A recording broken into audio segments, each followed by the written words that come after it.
When it comes to the psychological effects, the abstinence education poster said it best.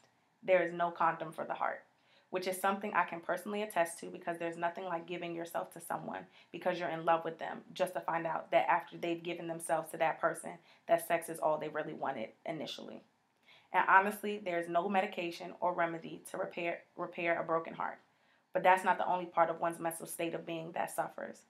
There are 10 emotional dangers to partaking in premarital sex that I came across, and they include, but are not limited to, these: worry about pregnancy and disease, regret and self incrimination, guilt, loss of self esteem and self respect, the corruption of character, shaken trust, depression and suicide, damaged or ruined relationships, stunted personal development, and the negative effects on marriage.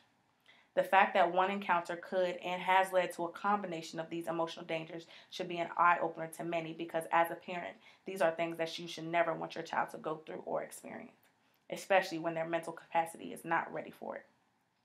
The sad part about all of this is that by simply having good communication with your children and just opening that line to talk about sex, a lot of these issues could be avoided. My whole purpose for stating this is because sex is becoming more of an issue in our younger generation. Even though when I was an 11-year-old, I had a classmate who became pregnant at that age, she was the only one. Now my 12-year-old cousin who is in middle school has 5 pregnant girls in her school. Do be aware that middle school for most is from ages 11 to 13. So in the 8-year gap between me and her, 4 more girls have become pregnant.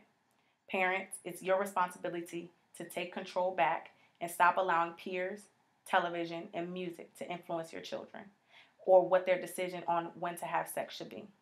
Don't let your child become a statistic.